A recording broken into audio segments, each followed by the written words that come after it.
Access denied. No touching.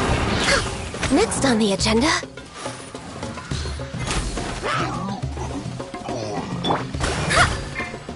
Born of ice and frost.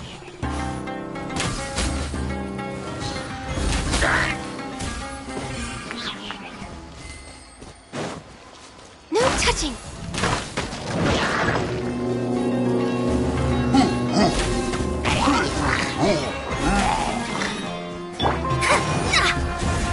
Written in the stars. Born of ice and frost.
Happy to oblige. Access denied.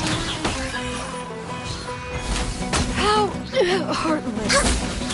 That's close enough.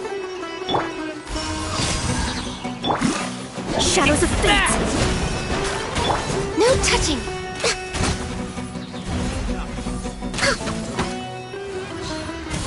I'm getting sick of this game. Access denied.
Add astro. Thank you for Add astro.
I created another universe and founded paradise. For I, Fischl, and the Prinzessin de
Dodoko?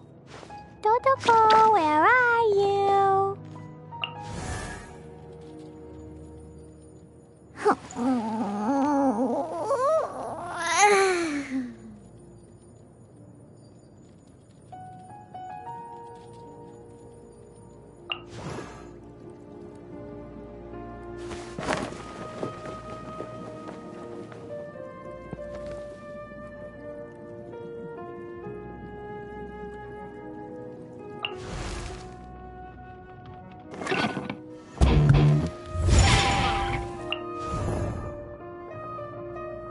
Osmanthus wine tastes the same as I remember.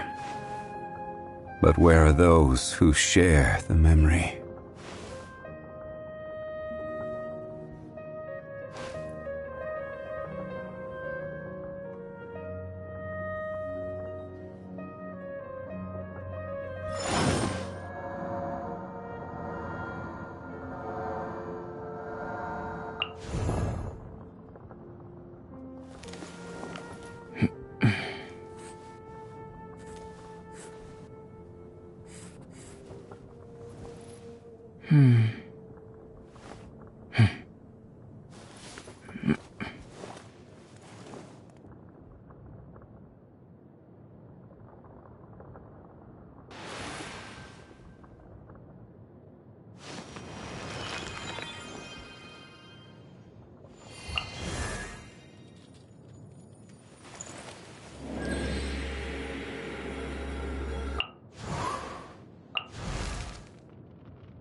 Ta-da! No! Oh, fine.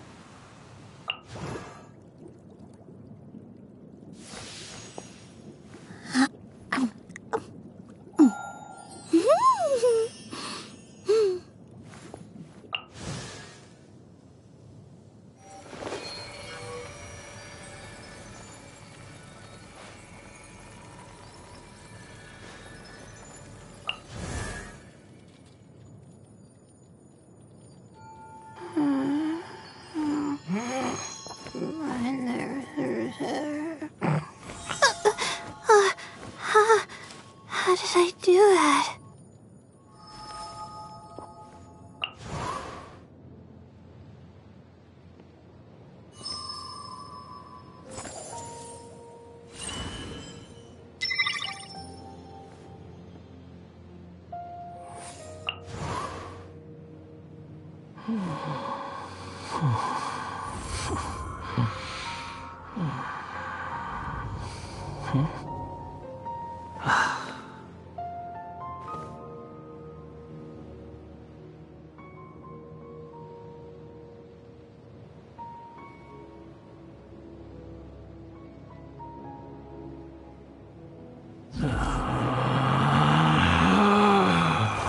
Relax.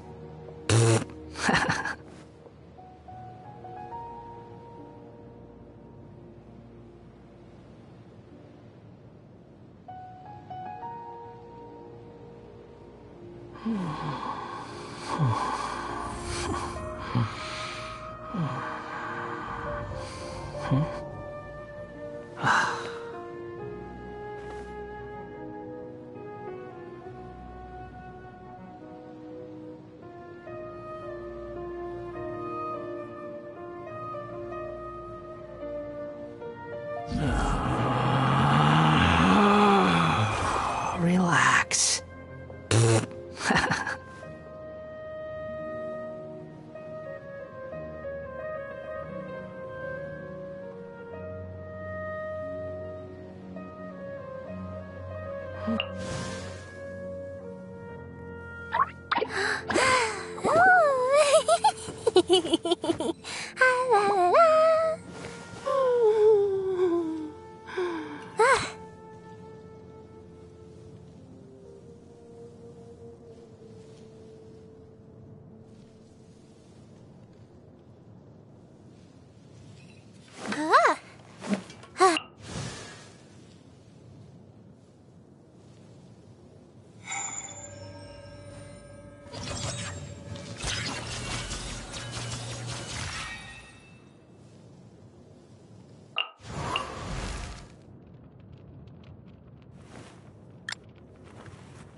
Where's my key? Not again.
This is our current abode.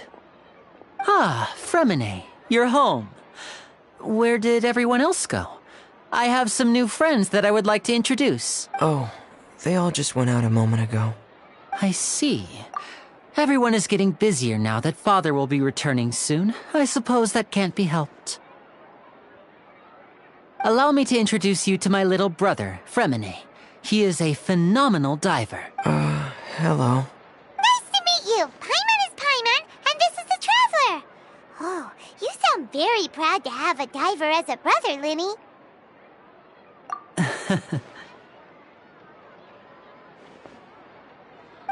Linny, could you come here for a moment? What is it, Fremine? Do you have something to tell me?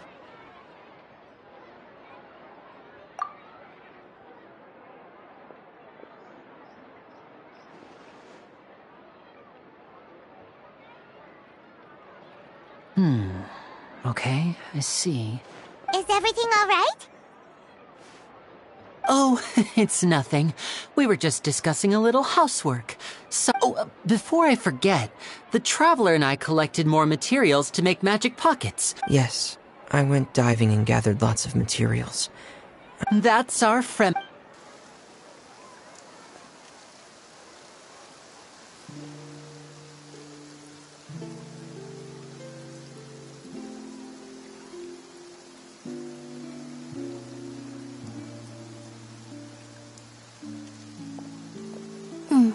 Looks like rain. Oh, you're right. But wasn't it clear and sunny just a moment ago? I'm afraid that's just how it is here. It often rains on days where there are trials being held in the Opera House, but don't worry, it'll clear up. What's wrong, Fremine? There's a legend about the rain that I tend to believe. It's said that a dragon of water once resided in Fontaine. Though we don't know where the dragon went, every time it weeps, the skies will cloud up and pour. When I was a child, my mother told me that if I wanted to go outside and play, I should yell toward the sky at the top of my lungs. Hydro Dragon! Hydro Dragon! Don't cry! If it's an elemental dragon, then having the power to make it rain wouldn't be very... Let Paimon try something. Hydro Dragon, don't cry!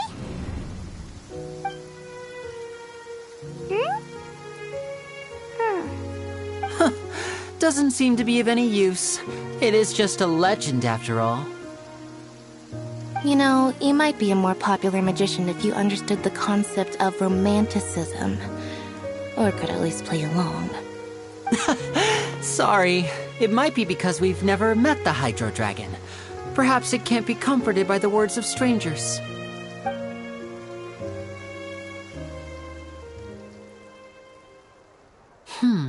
It rained for longer than I suspected. Oh, it's already getting late. Was there something you needed to do, Linny? Yeah, some preparations for the show at the Opera House. I need to find a way to catch the last aqua bus of the day. On the day of the performance, just ride the aqua bus to the island of Araneus. I'll have Lynette meet you at the fountain in front of the Opera House. Oh, are you leaving now? What is it, Fremine? I'm in a hurry. Oh, I get it. You feel nervous delivering the materials for the magic pockets, is that it? Perhaps we could trouble the Traveler to help us take these materials to the Beaumont workshop and deliver them to the owner there? I'm afraid that Fremine can be quite introverted, and the boss there tends to be pretty talkative. Fremine has always been a little afraid of her. No trouble at all. Don't worry, we're on the case.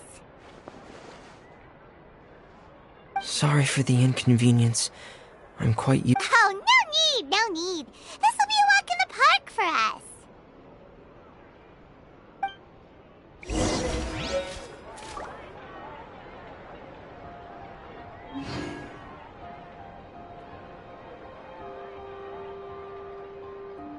Fresh fruits, sweeter than syrup.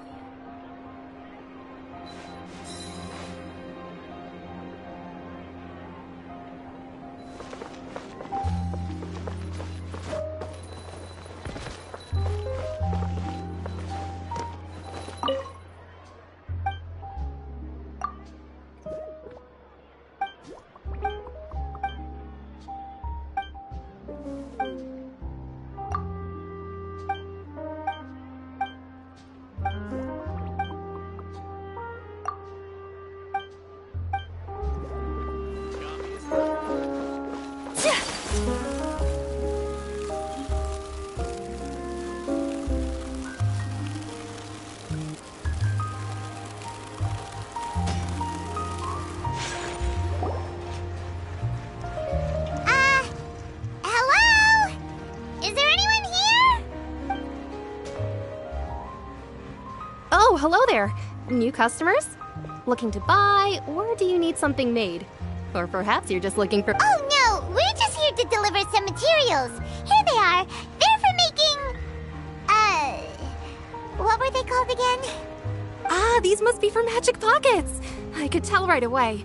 I've already made several orders worth now.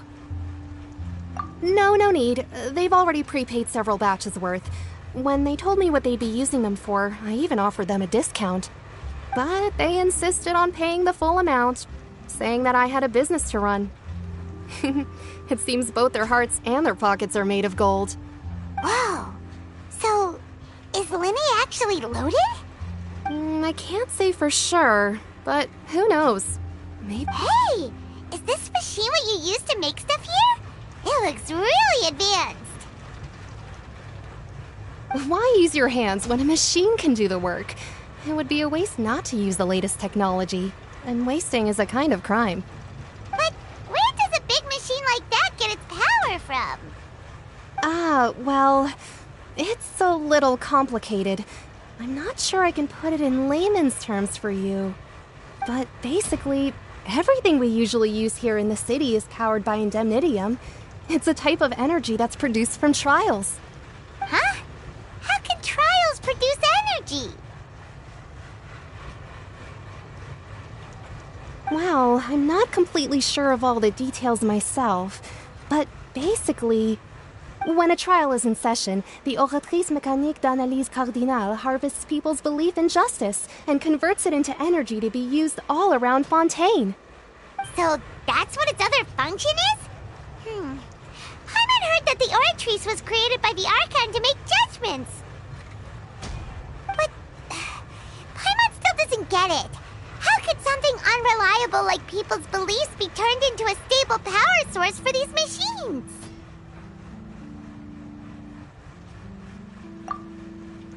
Oh, yeah! So that means the Hydro Archon relies on the machine to take the energy created by belief and turn it into power for all of Fontaine, right? Even though I've never heard anyone really put it that way before, it sounds like it makes sense. Besides indemnitium, we have another type of energy called pneumosia. It isn't produced by the power of the Archon, but it is unstable by nature. I thought I'd find you hard at work, but here you are chatting the day away. Since you're already talking, You again? Didn't I already promise you that I'd have the more I owe to Confrérie of Cabriere by next month? Why are you hounding me now? yeah, but how do we know that you won't go running off by the end of this month? I want 50% today. Wait, no, 70%. Huh? You... Seems business isn't so great for the workshop. We've already finished our job and delivered the materials. Maybe now's a good time to leave? Hey, hold on! Before you go around trying to collect payments, why don't you settle your own debts first? If Confrérie of Cabriere wants to poach clients from Northland Bank, that's fine. But I'm afraid you still owe the bank a hefty sum of mora. So why don't we work things out between us first, before you get back to your little conversation here? You're from Northland Bank. But we said we'll pay everything we owe next month. Why are you hounding me now? Traveler, Paimon! I didn't think I'd run into you here in Fontaine. What are the chances? We're surprised to see you too! What are you doing here in Fontaine? You didn't want to stay in Snezhnaya? Long story short, I've already been in Fontaine for some time now, and honestly, things have been pretty boring. But it seems that fate brought our paths together today. Not only will I have some good friends here now, but ones who always seem to find trouble. Either way you look at it, it seems things are going to get a lot more interesting now. Pretty sure we'd want to avoid anything that you'd find interesting. Besides, our trip here has gone pretty well so far. Right, Traveler? Hey, you, Northland Bank boy. Don't interrupt. It's not often I run into the Traveler like this. Why don't you wait for me over there for a while? You kidding? Aren't you the one looking for us? You really expect us to sit and twiddle our thumbs while you catch up with your friends? Listen to me, boy. If you want your Mora, fine. Why don't you come and take it? Hey, I just said not to interrupt. Oh, by the way, Traveler, the last time I took Tonya and Tooser ice fishing, Tooser said... Hey! That's way over the line! All right, boys, let's see who has to pay up now! Can you at least let me finish one sentence? Fine. Though the bank told me not to get rough with our clients. You're the ones who started it. This is an act of self-defense. You two will have to be my witnesses, okay? I'm unsure this won't take...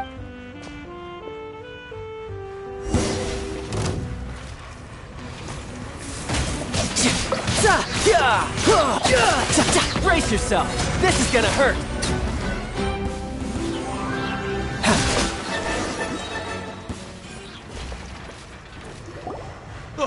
What's your deal, Brad? How are you so strong if you're just a staffer from Snezhnaya's Northland Bank? Wait, don't tell me you're...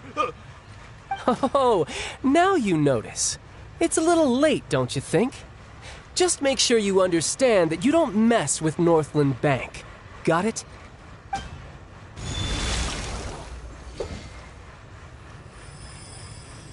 Huh? Now's my chance!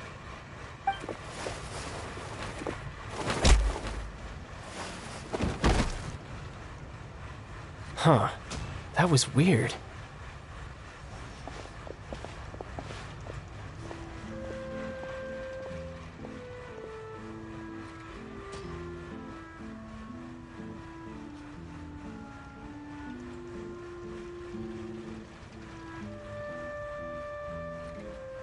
I'm not sure. It's as if I suddenly lost control of my hydro powers when I needed them. Maybe there's something wrong with my vision? Strange. How could that happen? First time Paimon's ever heard of someone losing control of their vision. Never mind. It doesn't matter. If I want to stay sharp, I shouldn't be relying too much on my vision anyway. Besides, I always have my delusion in case I need it. So what are you doing in Fontaine, child? I don't see it's work for Northland Bank. Well, I guess it's because I've been in a bad mood lately. Huh? What kind of reason is that? Wait, since when do you feel down about anything? I don't know. Maybe I still have a lot to learn about myself. But recently, there seems to be some sort of restless power stirring inside of me. And I don't know why, but every now and then I feel like I'm in a terrible mood. Maybe you losing control of your vision just now is connected with that power you're feeling inside. That is a possibility. I can't remember if I ever mentioned it before, but when I was 14, I fell into some unknown abyss. It was during that time I learned nearly all of my abilities. The one who took me under her wing and taught me was named Skirk. She was always quiet and very mysterious. Nobody knew where she came from or what she had been through, and she was always very strict when teaching me combat techniques. One time, I asked her why she was willing to take me on as an apprentice. From what I could make of her answer, it was because I had awakened it, and traces of it remained on me. She said that all my combat training would be useful in the future. But what is it? What did you awaken? She never explained that, but my guess is that it's related to a dream I saw when I had just fallen into that abyss. In my dream, I was in the deepest depths of the sea, and the boundless seabed was all around me. But in front of me appeared a whale that was so massive, I felt like I couldn't breathe. A whale? Oh, that sounds familiar! When we fought against you before, you summoned a huge whale that seemed to leap at us. Is that the one? That's just an abstract form of a whale that I create using my elemental powers. It takes that shape because the scene I dreamt of the whale has always been stuck in my mind. I'll never forget it. So you used the whale as inspiration for one of your moves? Huh. Seems a little twisted to Paimon.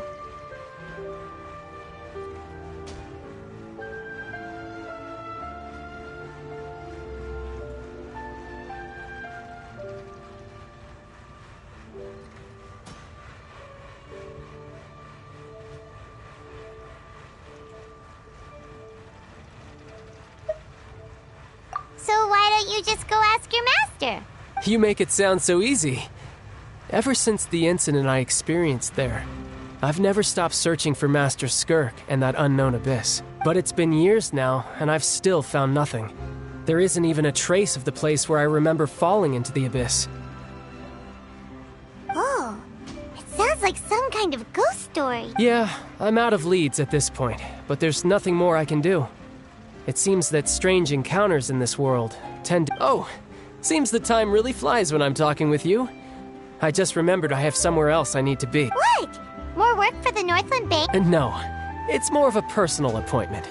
Lately, I've been sparring with some of Fontaine's official champion duelists whenever— Official champion? Yep. In Fontaine, before a criminal goes to court, they're given one chance to defend their honor by requesting a duel with an official champion duelist. The champion duelists are all-powerful fighters selected from among the nation's best. And the duel itself is a no-holds-barred fight with no specified stopping point. So engaging in such a duel is regarded as a symbol of defending your honor. If a criminal manages to win the duel, they'll be acquitted. But if they lose, they'll have no choice but to stand trial. And the worst-case scenario is that you're simply killed in the duel. Though it's rumored that Fontaine has a death penalty, from what I can tell, no one has ever been officially sentenced to death. So really, the only people who opt to duel are those who have suffered a grave injustice in being accused, or those who greatly value their honor. Otherwise, why gamble with your life? So, do many people actually get out of their trials by winning the duel? Apparently, it's exceedingly rare for anyone to actually win. Fontaine probably enacted this system as a way to show that the nation respects the honor of its citizens. Besides, none of the champion duelists are to be trifled with, which is exactly why I was itching to face them as soon as I got to Fontaine. Apparently the one I'm meeting today, Clorinde, is the strongest of the champion duelists. I had been asking her for some time before she finally agreed to face me today. Well, that's child for ya. Paimon feels like we heard that name somewhere before. Oh, before I forget, I want you to have this. Huh? Your vision? You're seriously just giving it away? I'm just worried that it could become uncontrollable again. I'd be pretty upset if it got in the way of my duel, so I think I'll be better off without it for now. Besides, I just need you to hold on to it for a short while. I'll come retrieve it when I have some— Paimon knows what you're up to. You just want an excuse to come talk to us again, don't you? Whatever gave you that idea? I'll be in touch later.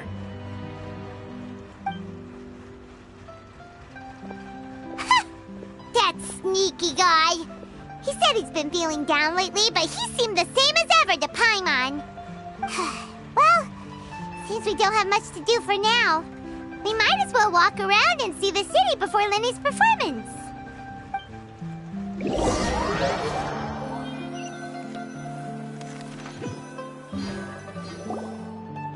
Wow! Who could have seen that coming? The reporter who was barely around for most of the story was the murderer all along!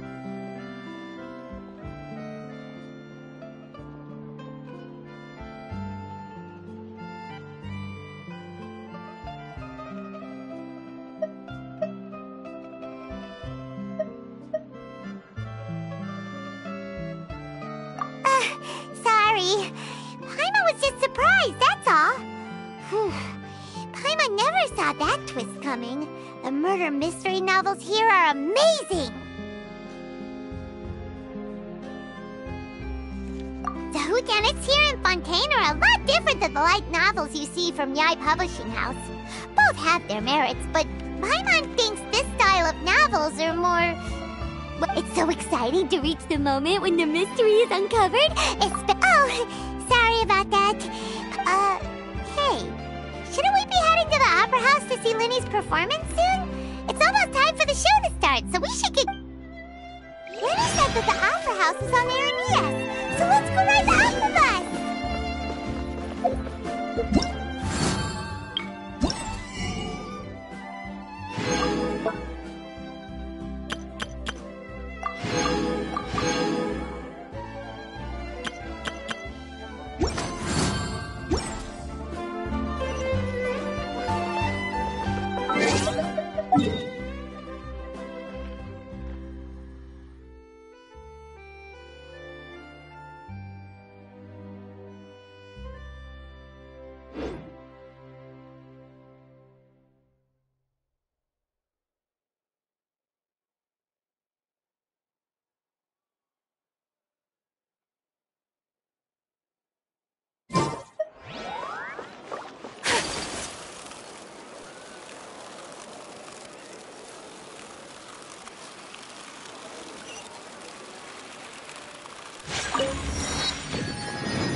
Be a lighthouse of truth.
3? No, wait. Looks like 4. Looks like we're running out of Type 3 screws. The design is quite ingenious.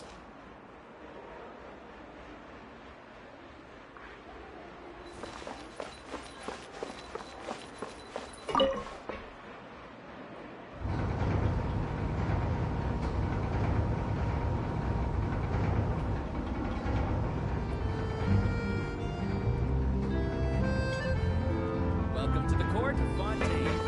Please watch your step.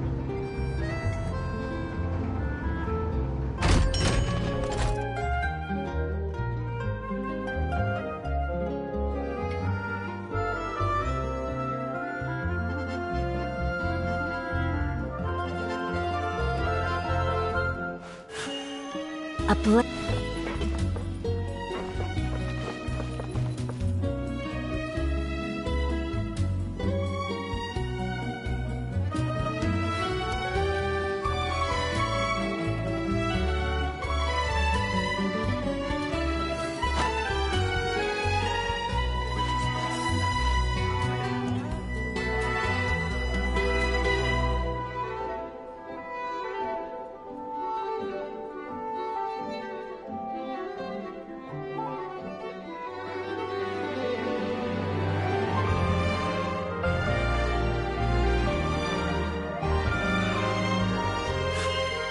A blade embraces its duty, as a jeweler cherishes their gems.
Court of Fontaine. Please watch your step.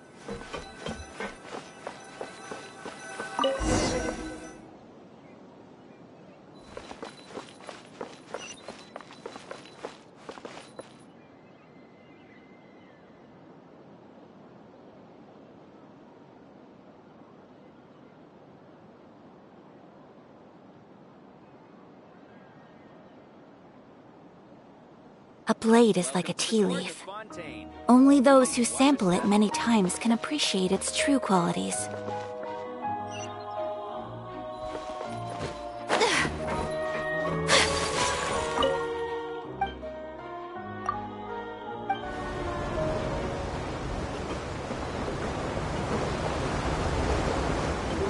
Welcome to the Navia line. I am Elfan. The boat will be departing imminently. Please do not stick your head, hands, or other body parts outside the boat. The Aquabus operator is not responsible for any accidents or injuries resulting from doing so. Also, please remember to buy the Steambird, though I don't read it myself. The destination of the current tour is Erinias. Points of interest worth visiting include the Fountain of Lucine and the Opera Epiclese. If you look to the left in the direction we are currently traveling, you will see the famous Fontaine Research Institute up in the sky. An experiment gone wrong turned new sightseeing opportunity. Human ingenuity truly is a wondrous thing.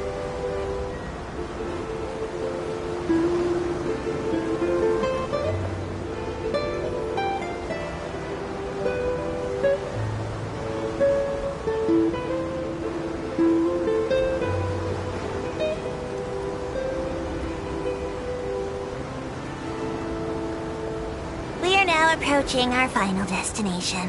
Please be sure to bring all your personal belongings with you as you disembark. Even though I will take any forgotten items to the lost and found, the paperwork is rather annoying, as Melusine hands are not suitable for grasping pens. Please be careful when disembarking. It has been my honor to be your tour guide this trip. Thank you. A blade embraces its duty. As a...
Delve into destiny.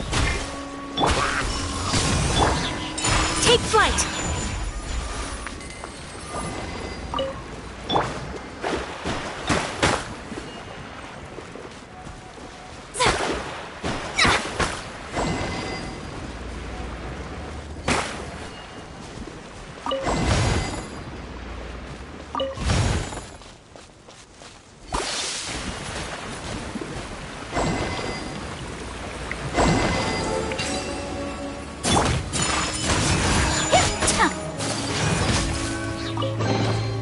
I shall treasure this good fortune.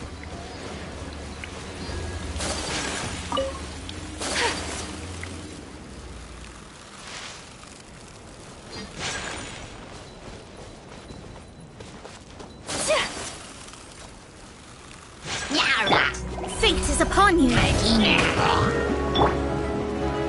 Embrace the ice. My apologies.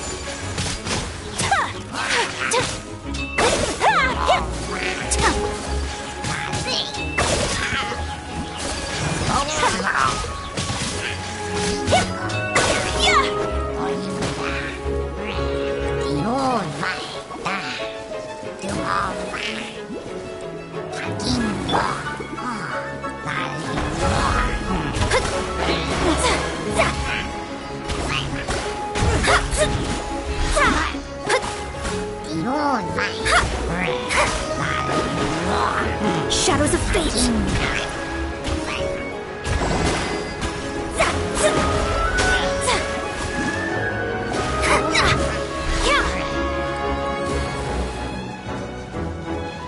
Delve into destiny.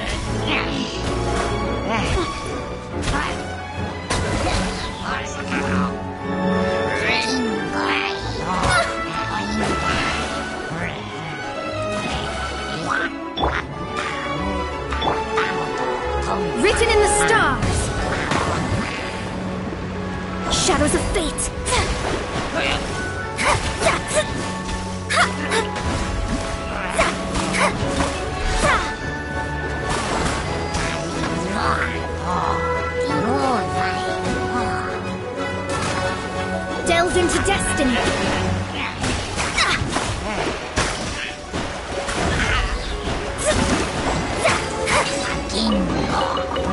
This should cover food and rent.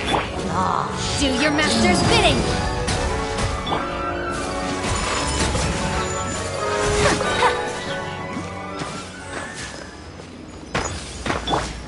Let the show begin.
Shadows of fate!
What a place to hold a performance! No wonder Linny and Lynette were looking forward to it.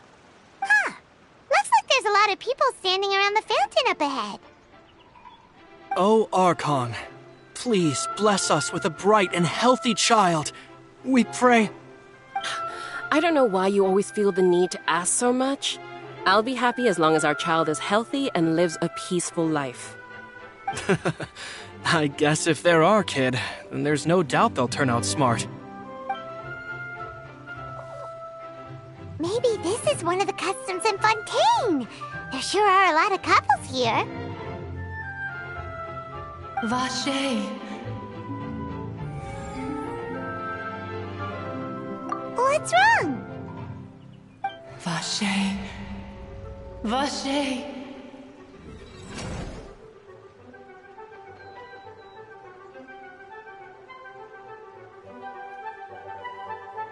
No, Paimon didn't say anything. Are you hearing things?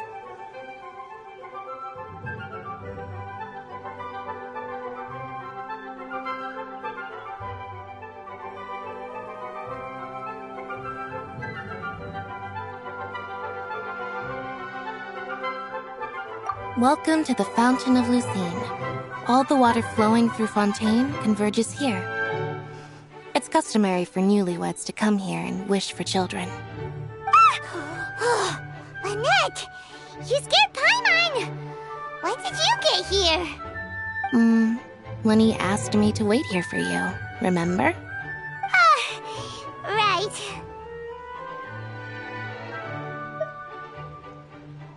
What do you mean? There are a lot of people here right now. Hey, you're not trying to scare Paimon, are you? Besides, it's the middle of the day. It's not the time for eerie things. I see. I might be able to tell you something that could help explain the voice you heard. In fact, you might not be imagining things at all. I suspect that what you heard is a result of your hypersensitivity to the hydro element. Others in my family have had similar experiences. It's because of her sensitivity to the hydro element? But what would hearing a voice have to do with elemental power? When do you cry, Paimon? Wait, what? What does that have to do with anything? Just answer me. When do you cry?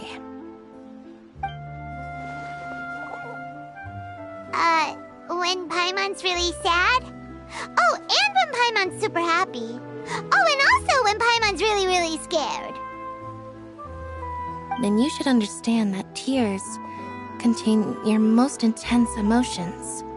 Like I just mentioned, the Fountain of Lucine is where all the flowing water in Fontaine converges. Even the tears that fall to the ground will eventually gather here. So maybe what you heard was the intense emotion coming from someone's tears. So, what did the voice say? If you were hearing their emotions, then Paimon wonders what happened to them. Rather than worrying about them, we should worry about my brother first. Don't let that calm look of his fool you. He tends to get pretty nervous just before a performance.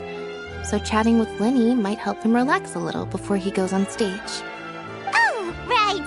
That makes sense. Let's go in and see Lenny.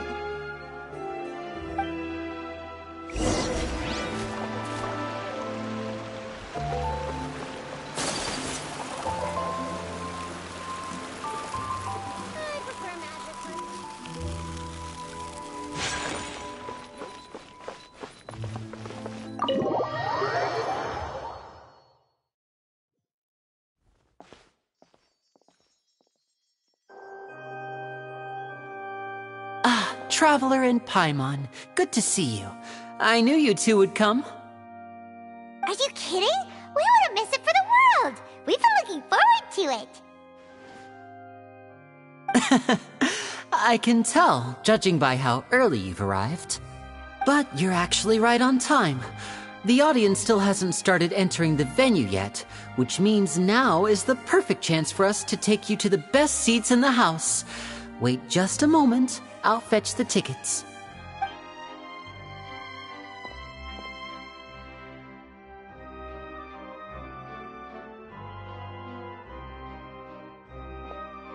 The Opera House has assigned seating, so you always have to make reservations.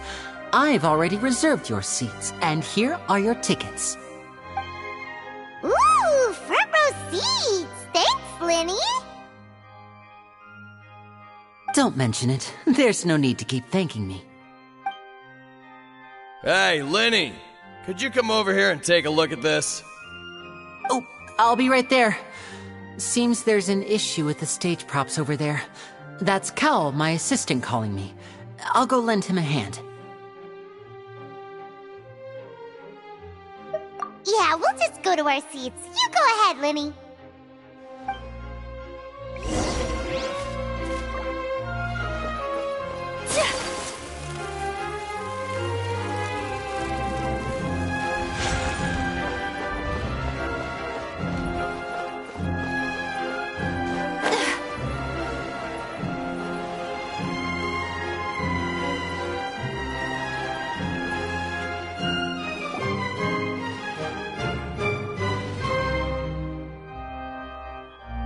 These should be our seats. Come on, let's sit down.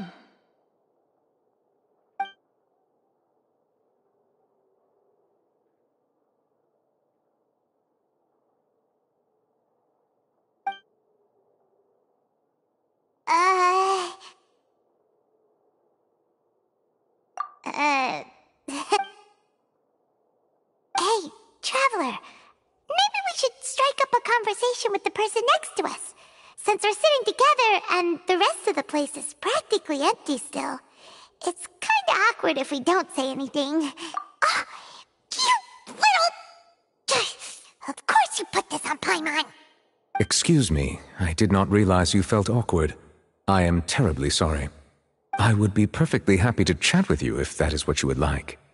Oh, so you heard all of that, did ya? Boy, you sure have good ears. Paimon thought she was keeping her voice down. Wait, that's not it. Paimon's... Sorry. Paimon's the one who was being rude, talking under her breath like that. So, let's talk, but, Oh, Paimon's got it. You're also here early and sitting in the front. Are you a friend of Linny's, too? A friend, you say? Well, if Mr. Linney would like to be my friend, I would be more than happy to reciprocate. Oh, so you're not friends with Linny, then. Oh, this is getting more awkward by the second. Paimon nearly forgot to make her introduction. Nice to meet you. Paimon is Paimon, and this is the Traveler. We just arrived in Fontaine. It is an honor to meet you two. I have heard of your deeds across Tevat. And as required by proper etiquette, I will also introduce myself. I am... Oh, Monsieur Nervillet. What an honor it is to have you here to see my show. Ah, Mr. Linney. I should say it is in fact an honor for me to see your performance in person. Wait, Nervillet? Could he be... I saw you all chatting just now, but it seems you still don't know who Monsieur Nervillet is. Allow me to introduce you to Fontaine's Chief Justice. That seat is always reserved for him. It wouldn't be too much to say that he's the symbol of justice and honesty here in Fontaine. Whoa! Sorry for being so rude just now. Paimon had no idea you were such an important person. No offense taken. Being Chief Justice is merely what I do for work. Nearly every person has their usual reserved seat, so I'm not so special, really. And by the way, I should probably let you know, even though I would prefer not to. There's someone sitting up there in the VIP seats that has been striking a pose for quite a while now. I believe she is trying to give you a most elegant and impressive first impression. So I think you should take notice of her sooner rather than later, otherwise she may become flustered.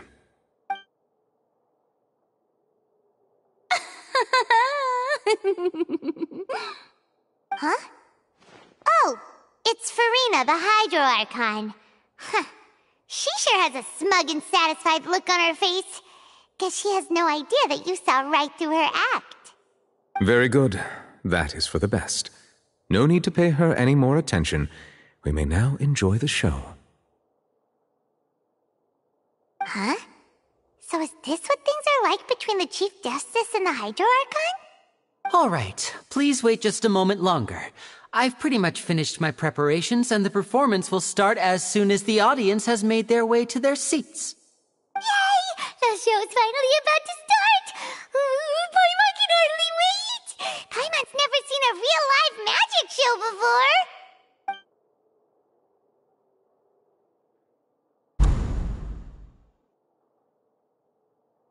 Oh! They're dimming the lights! The show must be starting!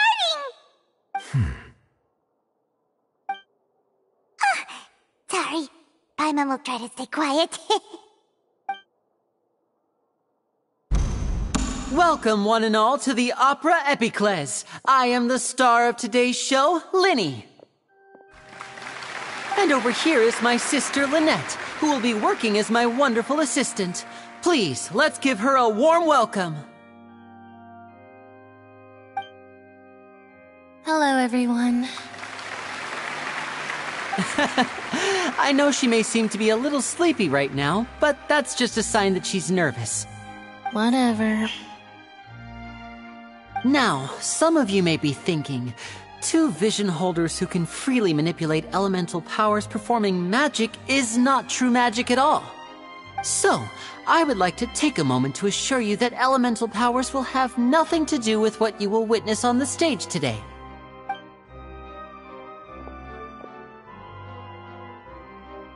Both Lynette and myself have removed our visions for the show. That way, even the gods won't be able to help us. Oh, good point. That's what makes the show real magic. Now, without further ado, let the show begin. Lynette will now exit the stage to make some preparations. I know you might miss her, but don't worry. She'll be coming right back on stage momentarily. Perhaps in an unexpected way. I'm sure she'll be stealing the spotlight soon enough. Oh, and before I forget, there's one more thing I should say. You never know what can happen in the blink of an eye.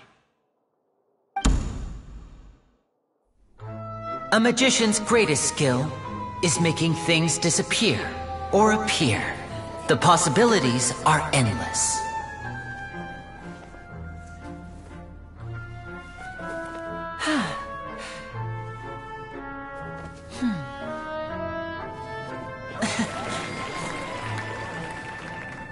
Huh?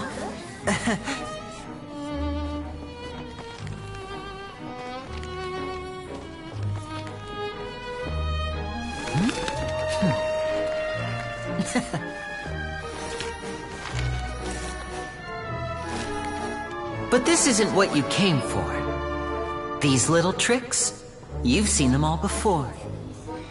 So it's time for something truly extraordinary, don't you think? This one's a little tricky.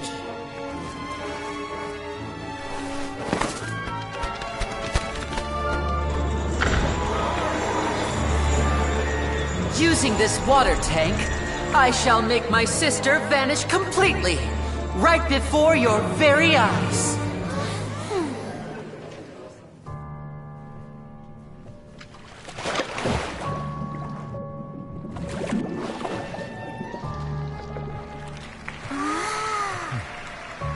It's actually quite simple.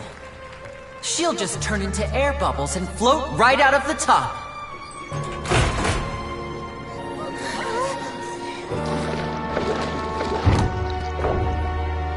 Oh no! I told them to check all the props carefully. With the lid on, even air can't escape. An amateur magician would be getting very nervous right around now. Luckily, it's me on stage, so let me show you what a true virtuoso can do.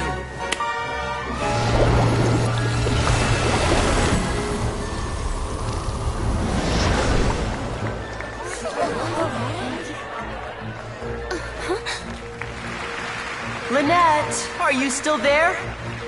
Don't go too far. We don't want to use up all our magic. Hi, I'm back. Uh-huh.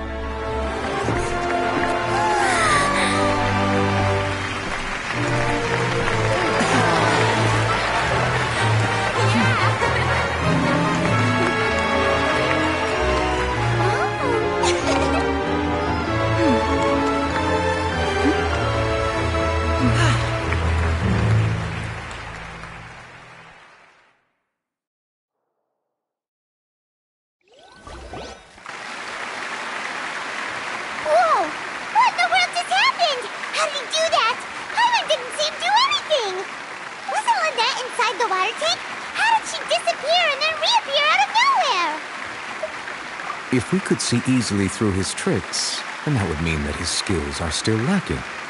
To appreciate magic, you should focus on the show happening on stage, rather than getting caught up in trying to see that which has been intentionally hidden. Guess you're right. Paimon couldn't believe her eyes when Lynette reappeared. Amazing! Thank you everyone. I'm glad you enjoyed that performance. But our magical journey has only just begun. I've prepared even more astonishing surprises for everyone here. The magic of transformation and disappearance can go far beyond what you've just seen. I'm sure many of you are thinking that escaping the water tank was impressive enough. But Lynette is still my assistant after all. In which case, I have ample time to make all necessary preparations. So, for my next trick, I will require the participation of one lucky audience member. Please, if my assistants could bring out the magical boxes now. There are 2 boxes and only 2 boxes. One is here and one is there in the aisle among the audience. I'm sure many of our clever audience members have already guessed our next magic trick. A swap! Our lucky audience member and I will each enter a magic box. After 1 minute, we will each emerge from the opposite box. Now please, everyone pay very close attention to the box you see here. Don't give me any chance to make a move. Wow! How's he gonna do this?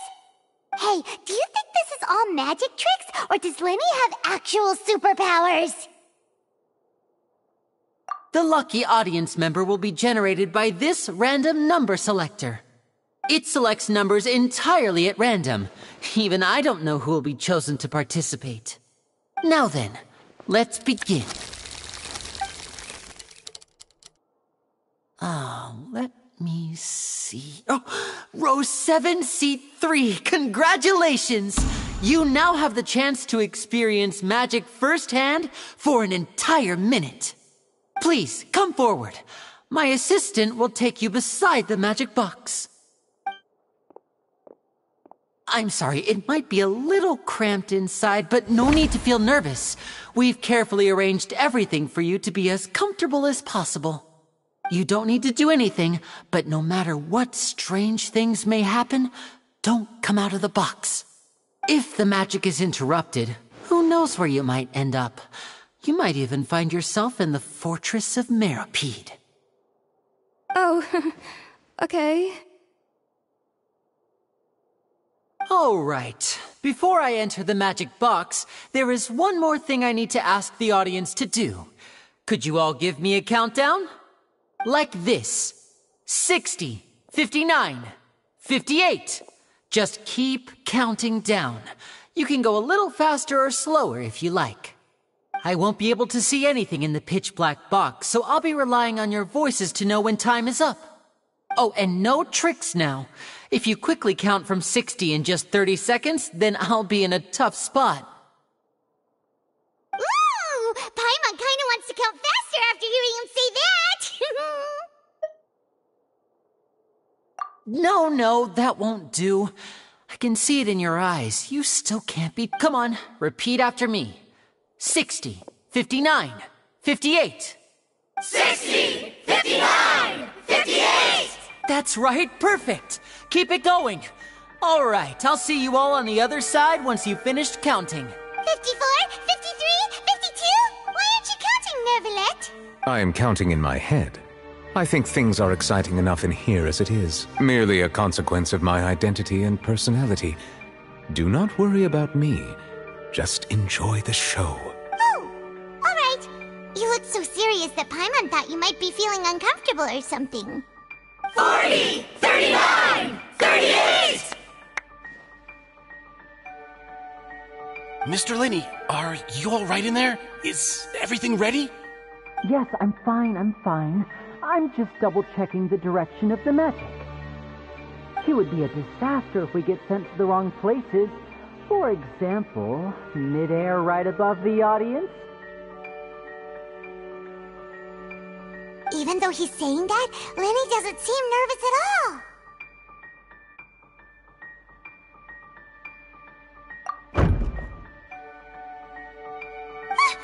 What was that noise?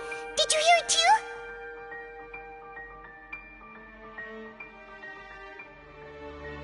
Not sure.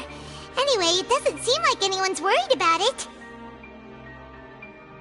25, 24, 23! What's wrong, Mr. Linney? I can still hear you moving in there. I seem to have accidentally knocked over a decoration. I'm trying to fix it, but it's pitch black in here. I can't tell left from right.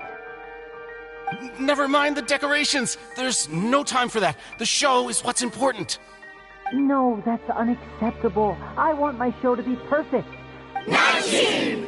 18! 17! It seems things aren't quite going as planned. It feels like you're all starting to count faster, but that's alright. I know it can be tiring to do such a long countdown. 10 seconds and change is still plenty of time. 10! Almost there now. 8! Whew. Swapping two people is harder work than you might think. Even a master magician like me can't guarantee I'll get it right the first time. Hey, wait! Is this the back one? I can't tell. They both look the same inside. Huh? No, that's not it. I'll try again. 7! Hey, slow down! Honestly! 5! 4! 3! Whoops! That doesn't count! 0!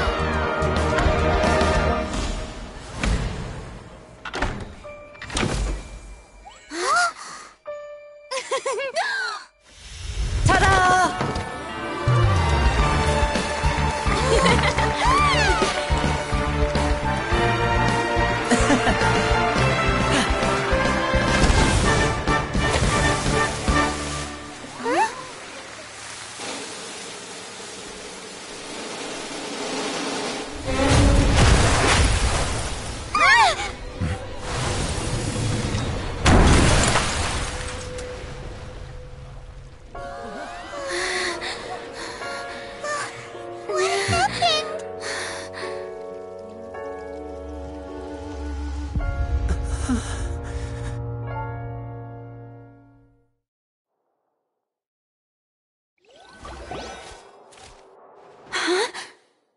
Is this part of the show? Mr. Lenny, you're going to use magic to fix the stage now, right? What happened? Oh no. Maybe this isn't part of the show. The girl was still in that box, right? This performance is over. Medical staff with me. Guards, secure the scene and detain all the performers. Seal the exits. No one is allowed in or out at this time. Yes, that's right. If this was just an accident, then we must investigate the cause. But if this was all part of some scheme, then those accountable will not escape the judgment of the God of Justice. No need to be alarmed, you two. We'll get to the bottom of this soon enough.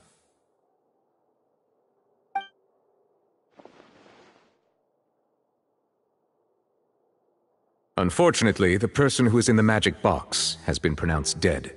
His name was Cowell, one of the assistants in Linny's magic troupe. Apparently, the fireworks on stage ignited the ropes that were suspending the water tank, which then caused the tank to fall onto the stage. As of now, we are still not sure why we found Cowell in the box, rather than the guest from the audience. And after an initial search of the area, the guards have confirmed that the girl is nowhere to be found. It appears that this incident was not merely some mishap with the performance. And there are many indications that it is connected with the case of the serial disappearances of young women.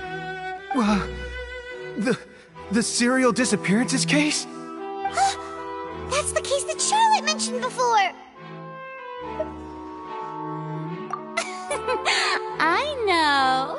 I know the truth.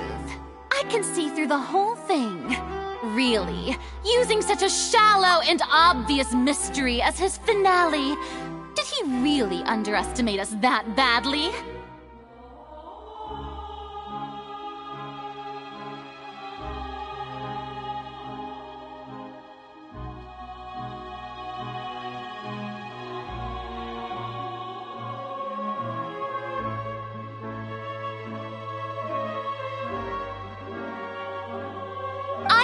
That our powerful magician, Mr. Linny, is now the prime suspect for the serial disappearances case. Huh? Why me? This whole thing was an accident. Oh, this all occurred during your magic show, did it not? The missing girl disappeared after being chosen, did she not? The deceased is is one of your assistants, is he not? Now that I think about it, that whole speech about magicians making things disappear was nothing more than a provocation, a bald-faced challenge. That can't be right. How can Lenny do this? He was in the box on the stage the entire time. We can even hear his voice. Besides, before the show, he told us that he would like to catch the criminal behind the disappearances. He couldn't possibly mean catching himself. Save discussion for a later time, please.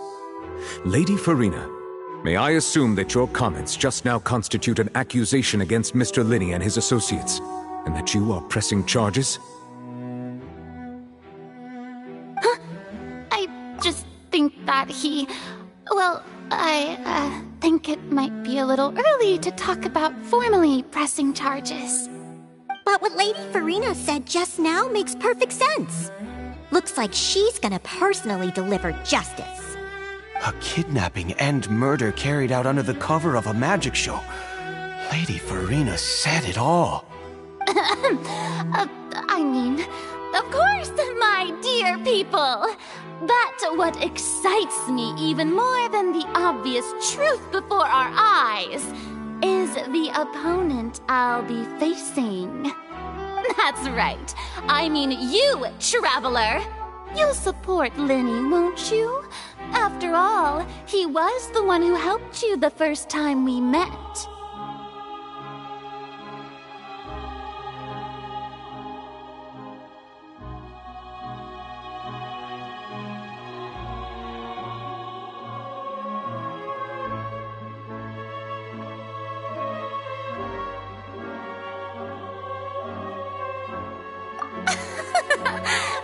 There's no problem at all. You know, the Traveler and I already had a duel the first time we met. But with Lenny's help, our little duel ended in a draw. But draws really are the most boring possible outcome. So, no more draws. Between the two of us, there must be a clear winner and loser. And what better place to hold such a riveting showdown and decide the true victor than here, on the grandest of stages, the Opera Epiclese. Huh. It wasn't a draw. She obviously lost last time. I understand. Charges have now been pressed, and as such, a trial is in order. Well, Traveler, seems Lady Farina has set you in her sights. But putting her dramatic rhetoric aside for a moment, I would like to ask you, are you willing to act as Mr. Linney's attorney and defend him in this case? Very well. The trial will be held a day from now in the Opera House. Both sides may investigate the scene to build their cases and search for the truth. Linney and his troupe are all potential suspects and shall remain within the Opera House. The audience may begin to leave in an orderly fashion once they have been cleared by the guards. A day isn't that long. Let's see what kind of case this big-shot outlander can build in such a short amount of time. I'm really quite looking forward to hearing it.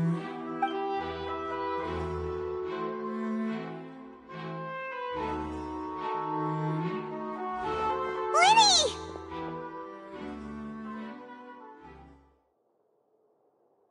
Sorry about everything that happened just now. Were you frightened? Of course! Who wouldn't be scared after witnessing an accident like that? Yeah, I'm a little shaken up myself. How could this happen? And poor Cal. I know you already claimed that you would defend me, but now it's just us talking. Tell me, do you think I could possibly be the murderer? Good to hear. Thank you so much for trusting me. I'm sure everyone sees me as the biggest suspect at this point.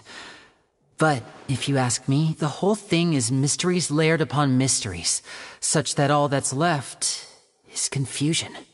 I don't know whether what happened there on the stage was purely an accident or not. And I don't know why poor Cal was in the box. As for how that girl chosen from the audience could suddenly disappear, I'm afraid I don't have any answers either. If someone tampered with my performance, then we need to figure out what they did. Even a skilled and knowledgeable magician like myself couldn't pull all that off in just 1 minute.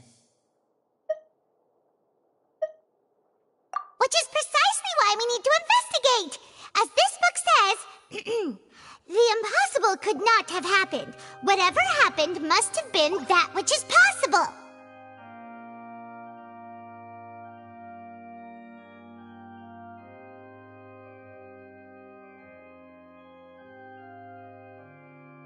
Paimon bought them when we were reading at the bookshop in the city earlier. Pretty cool, huh? Don't worry, Paimon used her own savings to buy them. It wasn't from our travel funds. I think they look cute on you, Paimon. You have good taste, Lynette! That's the right attitude.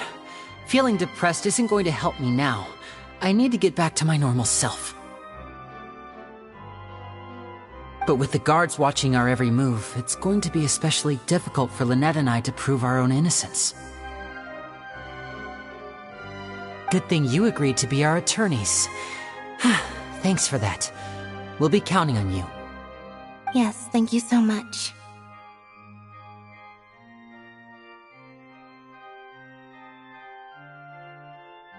Yeah, just leave it to us. Oh, since we're going to start investigating, Paimon has a question first. Where did Lynette go during the performance? Ah, well, I'm afraid that would involve some of our essential trade secrets as magicians. The secrets behind our magic are past saving, Linny. I suppose you're right. The truth behind our tricks is going to be important evidence that will be weighted during the trial. 'Tis truly a pity. As a magician, our magic show is a work of art. We've poured countless hours and spared no effort in perfecting it. But if revealing our secrets will help you uncover the truth behind what happened, then it will be well worth it. We should go somewhere else if we're going to discuss our magic tricks.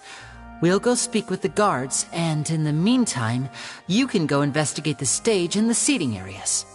Alright, let's go have a look while the investigation teams are still here. Detective Paimon is on the case!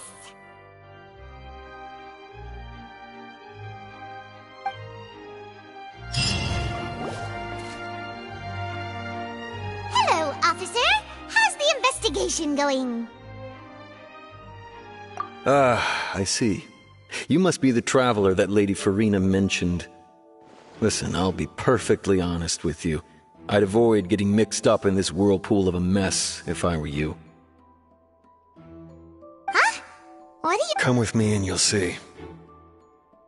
The deceased is one of Linny's assistants, named Cal. Even though he hadn't joined the troupe long, he was hardworking and everyone generally liked him. The assistants are usually in charge of setting up and inspecting the props, as well as assisting with the show and keeping the crowd engaged. As you probably saw when you were in the audience, the water tank suddenly fell and smashed the box with Cowl inside it.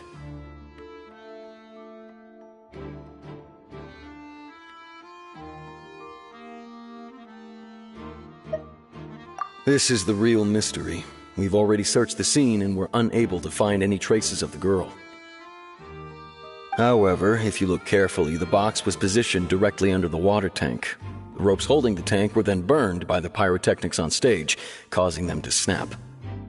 All these factors lining up so perfectly makes it hard to see this as a mere accident. If anything, the more logical explanation is that the whole incident was intentionally planned, and Linny is the most likely person to have access to all these areas. But he doesn't have a motive! Are you both good friends of his? Well, you can't say we're good friends, but we've known each other for a little while. So in just a short time, he was not only able to win your trust, but even convince you to act as his attorneys. I know there's no such thing as magic. The real trick of a magician is holding the audience, and I've seen a lot of cases. And I can tell you that people are the least reliable kind of evidence. Sorry, I tend to be pretty straightforward. Just know that I'm warning you for your own good. Anyway, you may investigate the scene of the crime yourselves if you're curious. Who knows, maybe you'll be able to come up with some new evidence.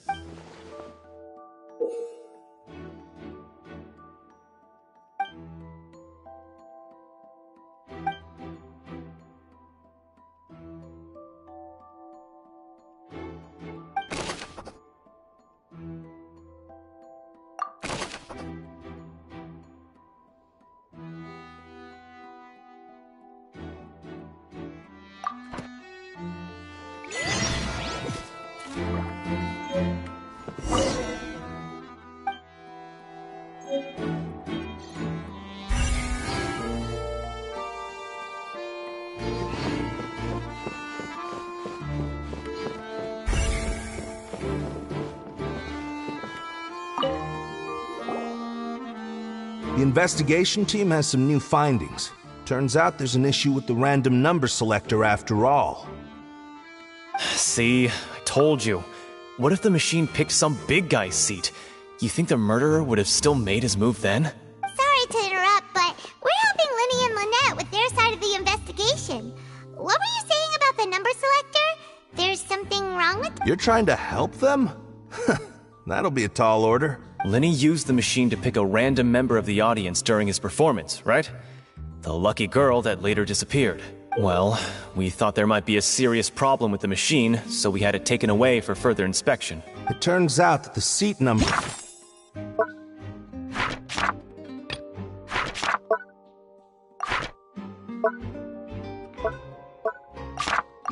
picked wasn't random at all. The machine picks that same number every time. I'm sure you already know that you have to make a reservation in advance to get a seat, regardless of whether it's a trial or some performance. In other words, Linny knew who would be sitting where from the very beginning. That much checks out. Linny reserved our seats for us too. Let you see why I was saying it'd be tough to make a case for Linny. Even though it's bad for Linny's case?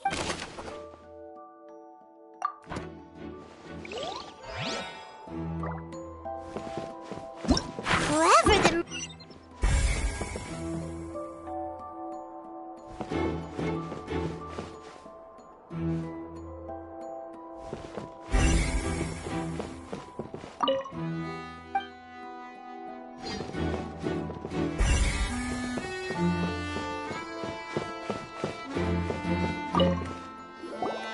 So this is the rope that broke and caused the water tank to fall. The rope looks pretty durable.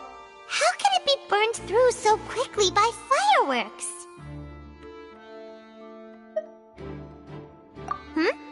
Why are you suddenly so serious, Traveler?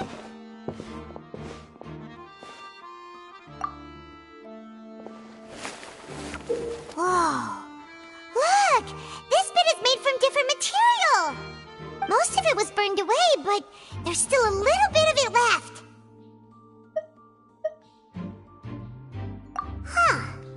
So if a rope meant to hold something was made with that kind of material in it, then that means... Wait, why don't you write all this down? Let's take notes.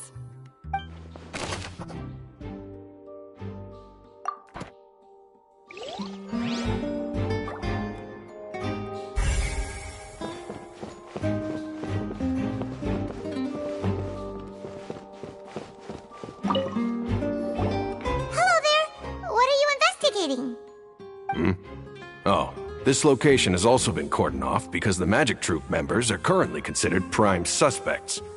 The investigation team is still collecting evidence. The seats were all booked in advance, so we were able to deduce the missing woman's identity by checking the guest list. Sure, it's not like this is confidential information. We will publish it later anyway when we petition the public to help us find the missing person. Her name is Halsey. She's a painter from Fontaine who's made a bit of a name for herself. Apparently, she wasn't a regular at the Opera House, but she'd been feeling some pressure with her work lately, which made her decide to come see the Magic Troop members all claim not to know her. We have looked into her social connections. It seems that she has no personal grievances or conflicts of interest with the suspects. Simply put, She wasn't related to the magic troupe at all, which matches the features of the previous serial disappearances. Were the victims of previous cases also chosen at random? That's how it seems to us, in any case. Apart from the fact that they were all young women of around the same age range, there really weren't any other connections between them. Okay then. No need to be so formal. If you do happen to see the missing girl, please, it is of utmost importance that we get to the bottom of these disappearances.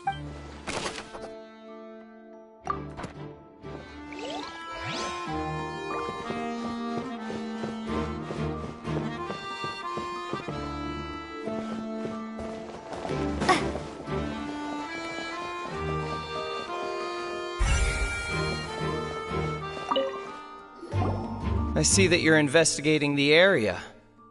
Well, it just so happens that I'm interested too. If you find any new and interesting leads, be sure to— We don't have too many thoughts yet. Then why don't I tell you my hypothesis first? The way I see it. And I'll start it with that loud thud. The thud? Oh, you mean the sound that happened during the countdown? Yes, exactly. It wasn't terribly loud, but I suspect that most people heard it. It's just that everyone was awaiting the results of Linny's trick with bated breath, so no one paid it much mind. But now that the incident has happened, the thud has become an important clue. That makes sense. I'm of the opinion that it may have been the sound of Linny's accomplice. Lynette, perhaps.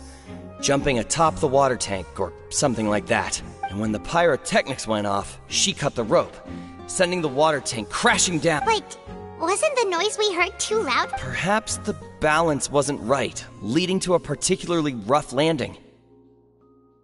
Oh, that's true. I suppose I must reconsider. That does remind Paimon, though.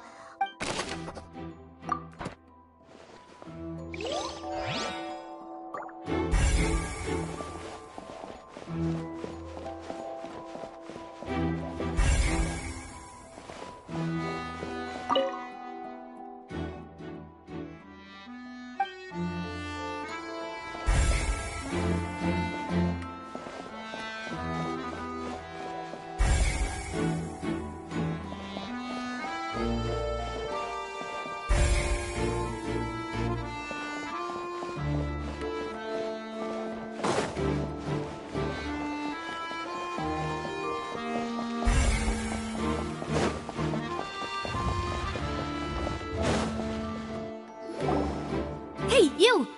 Yes, both of you! Over here! I've been keeping an eye on you for a while now. Huh? You mean us? That's right. If I'm not mistaken, you're also among those who wish to cut down the thorns and pursue the truth. No. And by the looks of it, you're not from Fontaine. Well, you're right on the more about that one, but who are you? Have you never heard of the Spina di Rosula? From mediating disputes and providing protection to solving conundrums, you name it, Spina di Rosula does it. And I, Navia, have the honor of being its renowned president. Though those who play by our rules call me boss. I'm Silver, her attendant. Pleased to meet you. And I'm Melus. Demoiselle's various daily needs and affairs are under my purview. Huh? Boss? Demoiselle? What gives with the names? Well, I am the second generation president. Malus and the others are still used to my previous title. My apologies, Demoiselle.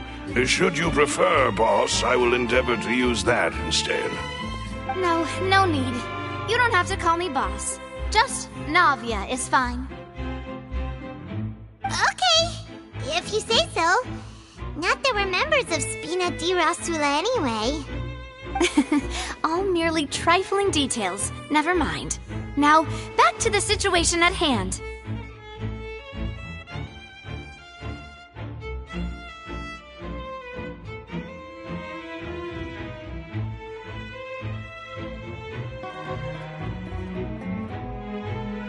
That's right.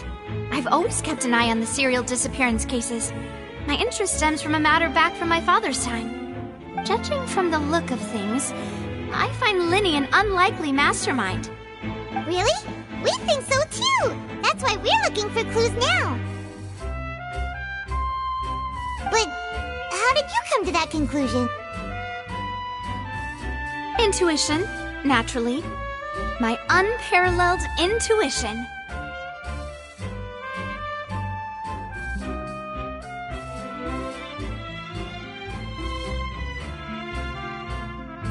Farina sure was quick to point the finger at Linny without any decisive evidence whatsoever, wasn't she? But that's not uncommon for her. If you remember, the Justice had to interrupt her and ask if she was pressing charges just to keep her from getting carried away. Anyway, a trial begins the moment someone levels charges. And, of course, there was no way Farina was going to back down in that situation. Sounds more like you just don't trust the Hydro Archon. Well, what's your opinion? I must admit that she can be interesting at times, but liking her doesn't mean that I'll blindly agree with her. All right, I've answered your question. Now, it's time you answer mine. Wait a minute, did that answer count? Well, I say it does. But don't worry, you won't hear any pointless questions from me. In your opinion, do you think it's right to treat a trial like it's an opera? Well? And why would that be?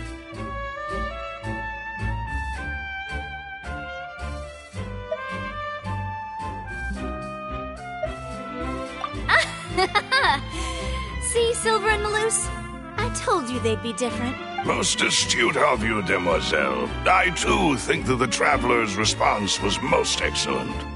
No matter how wonderful the script or how fervent the audience's expectations may be, the trials that go on stage here must be based in fact. And if that can be done, boss, then... All right, that's quite enough, Maloose. Anyway, I like your answer. You passed with flying colors. Now, I need to make some preparations, following which our joint investigation shall commence. You two shall be my assistants. Wait! Since when did we become assistants? Oh, well, I can be the assistant, sure. Or your companion, if you like. I'm really not that fussy. That's more like it. Far be it from me to brag, but I believe that Demoiselle's intuition will be instrumental in uncovering the truth.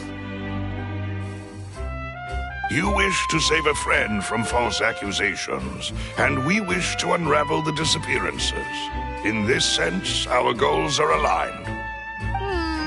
You have a point. You're quite the talker, aren't you, mister? And what about you over there? What do you think? You seem like you've got something on your mind. I have nothing to add. Oh, alrighty then. We'll be making some preparations first. Just be sure to let us know if they start revealing Linny's tricks. Thanks!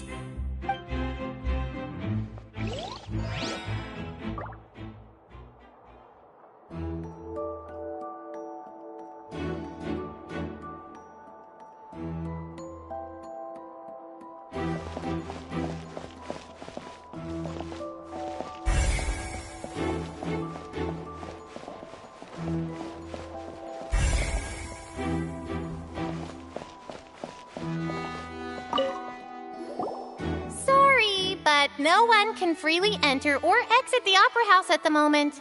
If you wish to leave, you must register your identity with us first. No, we're not leaving. We're representing Linny and Lynette as attorneys, so we're investigating the case. Were you always guarding this entrance? Yes. After the Chief Justice gave the order, everyone coming in or out must undergo a strict inspection. So, the missing girl couldn't have left from here. At least, not from that point on.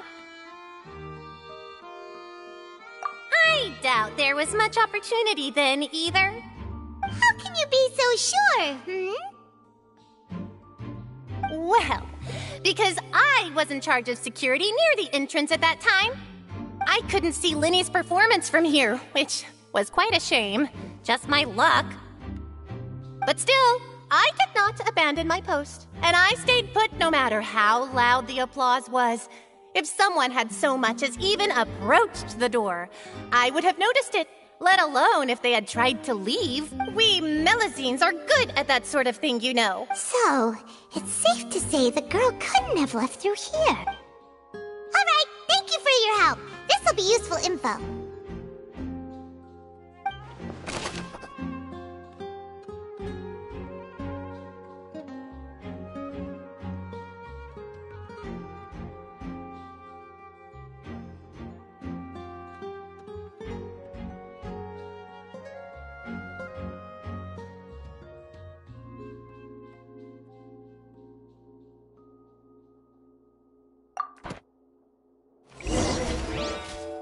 We've checked everything of note here at the performance venue.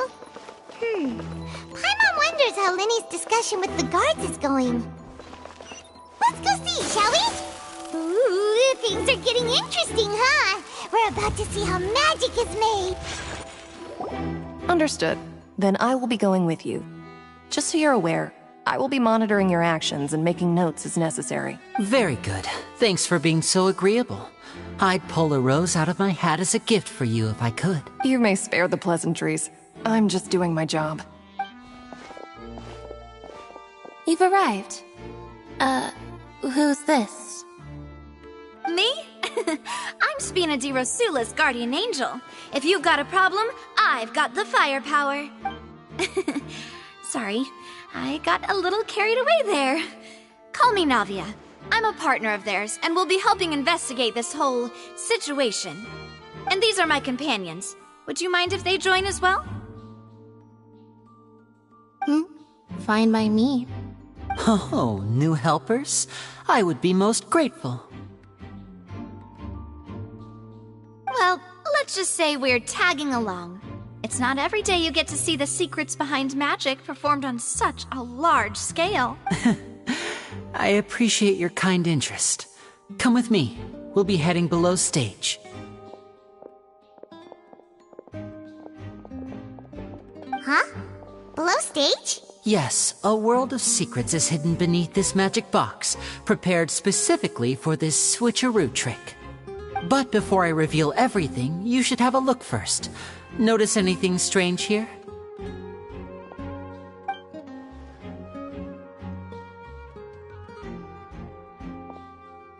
I'm not trying to be dramatic. Remembering the details of a trick will help you understand the methods used to perform it more easily.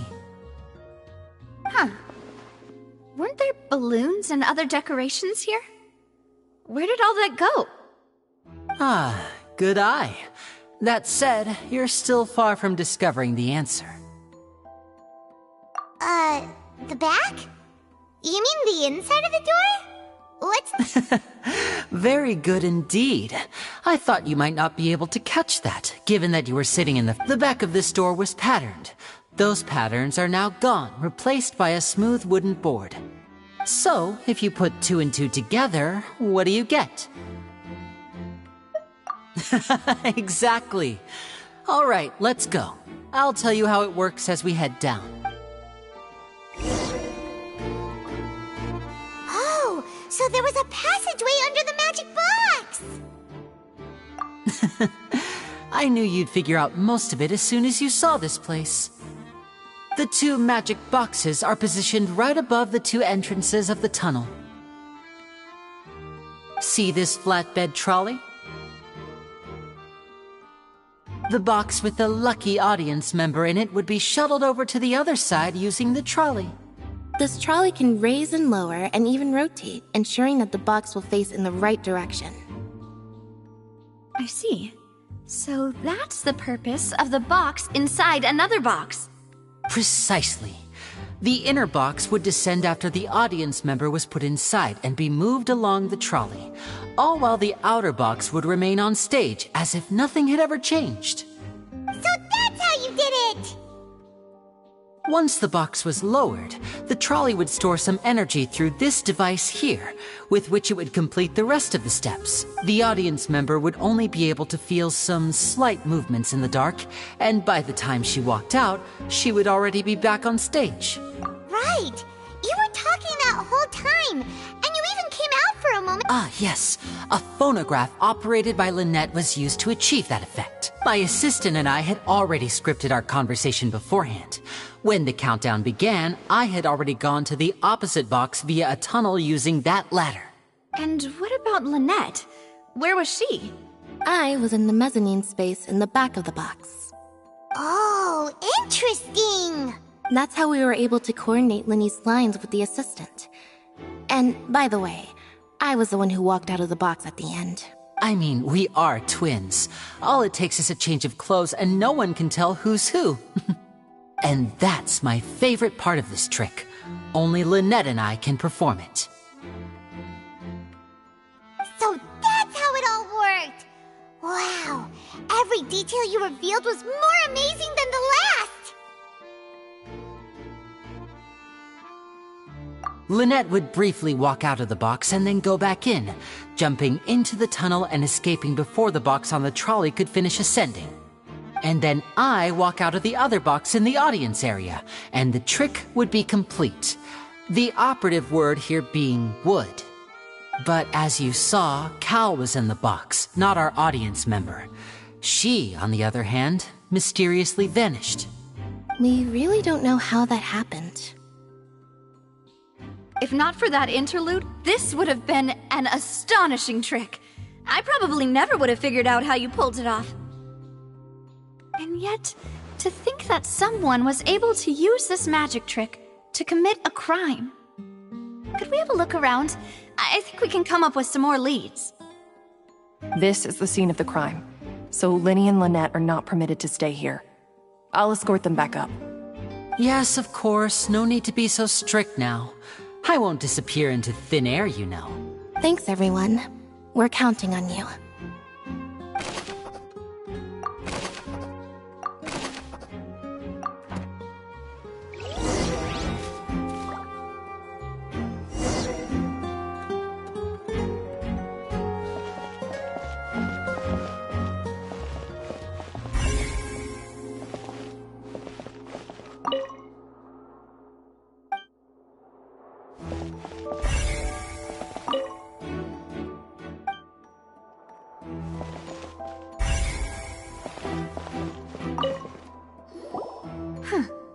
What's this?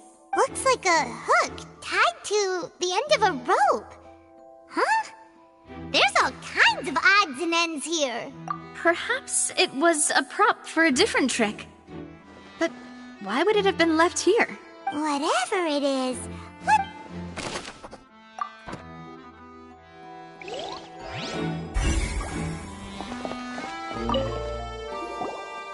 The floor is wet. Please be careful not to slip. Speaking of which, why would there be water here? Oh, Paimon knows! It's one of those tricks where you pour water into a jug and then flip the jug over only for the water. And here's a broken vase. Huh. Did the trolley knock it down while moving? That can't be. The trolley moves along tracks from start to finish. It couldn't have hit the vase at this. Let's note this down too and think about it later.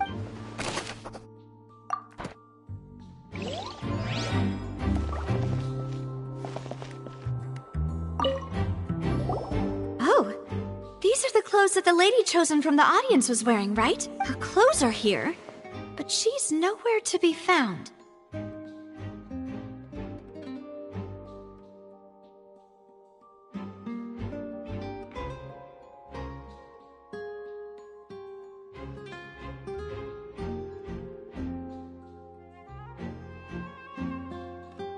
Right. And do you really need to do that if you're kidnapping them? Ugh, this is so confusing. Paimon doesn't want to be a detective anymore.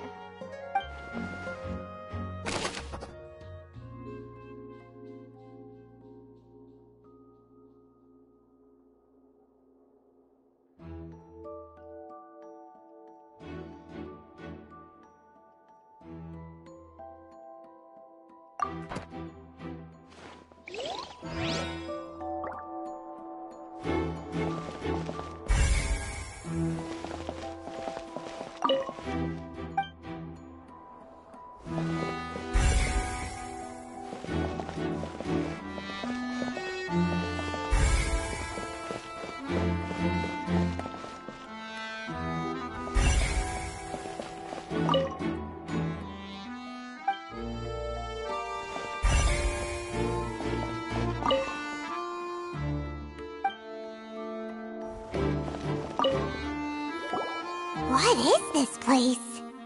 It seems someone could fit through here. Huh. Could this have been the suspect's escape route? Alone, perhaps. But if they had to pull another person with them, the space would be too narrow. But there are no other ways in or out of here. Oh, you're right! Let Paimon write that down.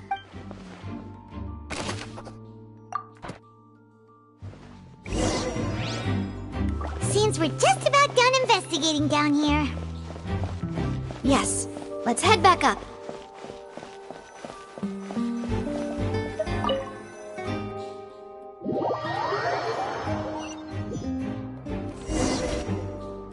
Well, we've ascertained the state of the crime scene.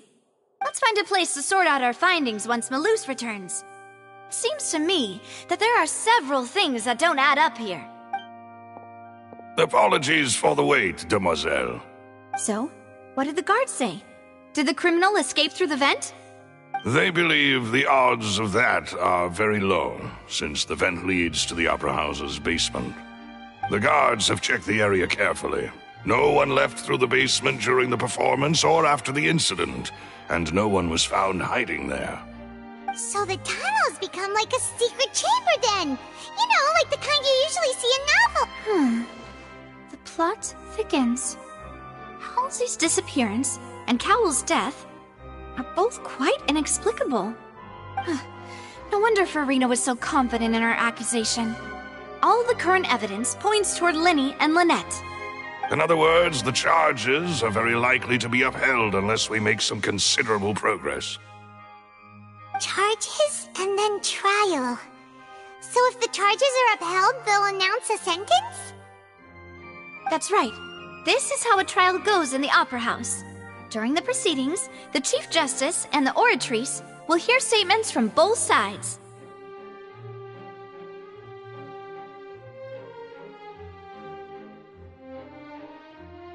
That's right. This is how indemnitium is produced.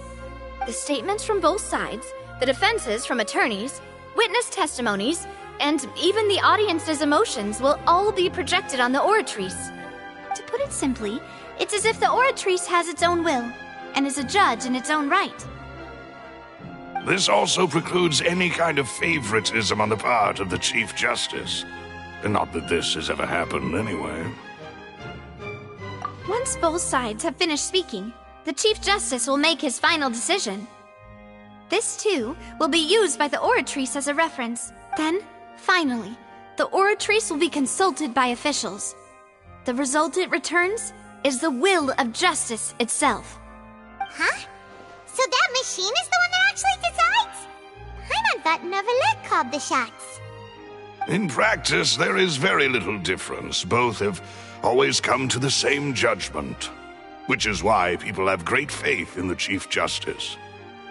Ah, yes, the guards also asked me to convey that none of us will be allowed to leave this place before the trial.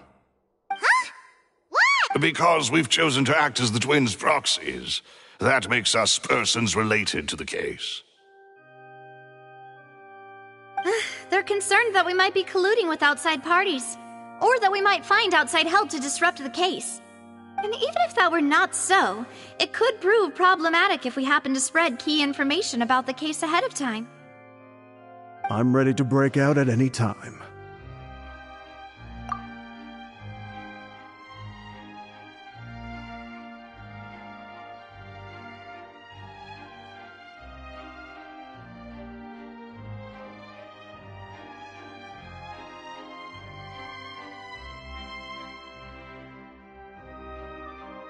Whoa! There's no need for that! Paimon thinks they have a point. That said, are they providing food? Of course. I just hope you don't mind the lack of options. I'm afraid that catering to all tastes is not in the cards, nor is any guarantee of balanced nutrition. In that case, let's just sort out our findings together here. Pity. I was hoping to take you to... what better way to properly think through our findings than over some tea and sweets? Huh. Breaking out suddenly doesn't seem like such a bad idea after all. Just kidding! Paimon will still do her best, even if there are no snacks. What do you mean, no snacks? Of course we'll have snacks. If we cannot buy some, then we'll simply make some. Huh? Here? But how? Understood, Demoiselle. Everyone, please come with me.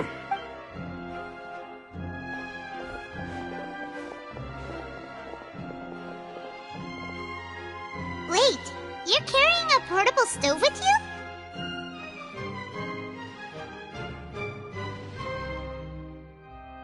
Yes, I must be prepared to meet the Demoiselle's baking needs whenever the fancy strikes her. I have eggs, sugar, and almonds at the ready. Good work, you two. Then I'll get to it.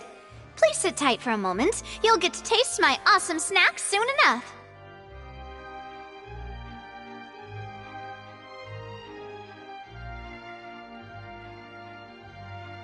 These three are quite the interesting group.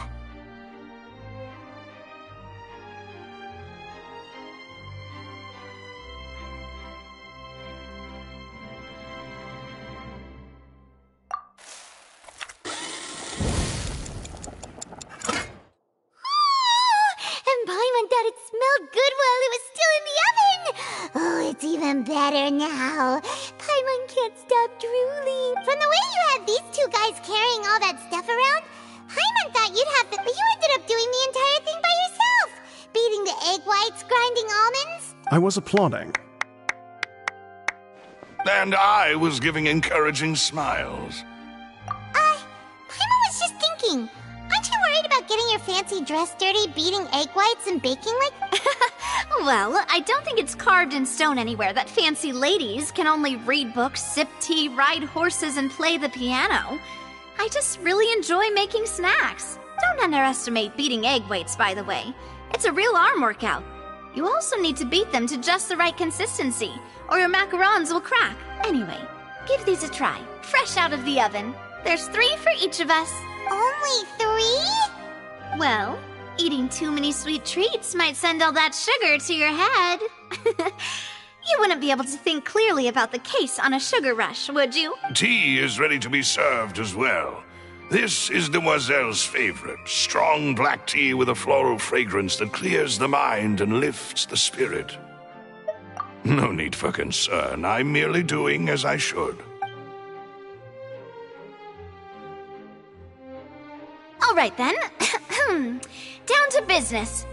As Paimon mentioned previously, the tunnel seems to be something of a secret chamber.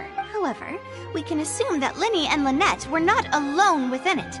Some criminal also occupied its sealed confines. The magician twins could have committed the crimes, of course, but they lack any logical motive. Exactly! Why would they do such a thing right when everyone was watching? The flower vase and the thud we heard during the performance could indicate some altercation between Halsey and the criminal in the tunnel, resulting in the shattering of the vase, the discarding of her clothes, and her abduction. Perhaps the criminal thought that since she was chosen from the crowd, she would be too easy to identify if she was still wearing the same clothes. Paimon thinks that makes sense, but the real trouble is... True. None of the clues we found thus far support the existence of this third person. But the only people left to consider are both technically victims, whether it's the missing girl, Halsey, or poor Cal. Huh. Could Halsey have secretly made modifications to the magic props in order to murder Cowell before making her escape? That's right. And even if she had tampered with the setup, she would need to understand the entire trick to pull it off. Nor does she have any motive. The guard said that she has never had any dealings with the Magic Troop's member. Were we not thorough enough in our... From the sound of things, this is turning into an impossible case. Your macarons are amazing, though, Navia.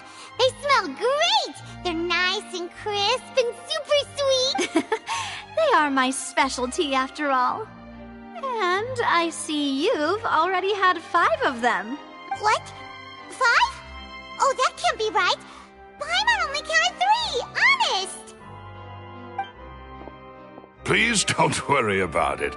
At my age, a few less sweets might actually be a good thing.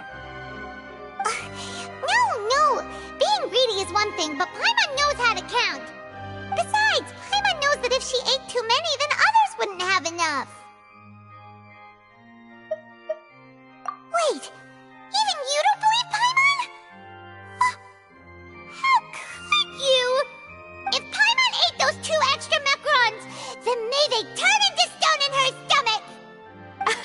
All right, we get it. Well, I suppose one of us might have gotten too engrossed in our chat and eaten them by mistake. No big deal. Maloose, set up the stove again if you would. Huh? What are you doing? Making sure everyone gets 3 macarons, of course. Exactly. We don't want to trouble you. As you wish, demoiselle. And I have the egg, sugar, and almonds. Well, this really is your hobby, huh?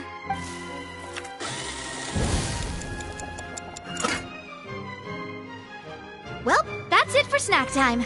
I'm going to have another look around the area. I don't know what we're looking for yet, but we've still got some time. As attorneys, I suggest the two of you think the case over again. It would be awkward if you got all tongue-tied on stage during the trial. All right, thanks for your help, and for... It was nothing. A small task for the Spina di Rosula. Silver, Maloose, it's time to go. I'll be back if I find anything new.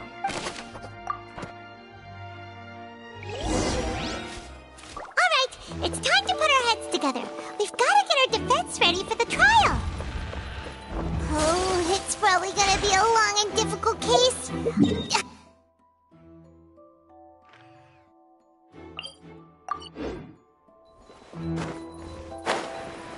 Here, take Paimon's notes. They should help you review the situation.